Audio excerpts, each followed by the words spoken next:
तो दोस्तों आज हम आपको बताने वाले हैं जय श्री राम किसान सेवा केंद्र बेगू पर आने का रास्ता। अभी हमें बेगू बस स्टैंड पे ये रास्ता आ रहा है काटोदा मोड़ से। आपको बेगू बस स्टैंड दिख रहा होगा, यहाँ से सीधा चलना है।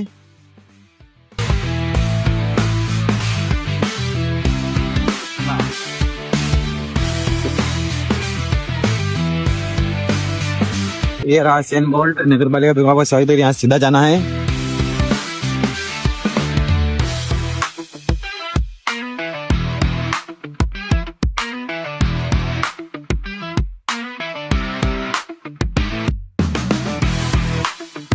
ये रहा अस्पताल से आने वाला रास्ता। ये रहा परशुराम सर्किल, यहाँ से रॉन्ग साइड लेना है। थोड़ा रॉन्ग साइड चलने के बाद इसी लाइन में अपनी दुकान है। तो रॉन्ग साइड चलने के बाद आपको दिखता है कि ये मेडिकल जय श्री राम किसान सेवा केंद्र बेगू।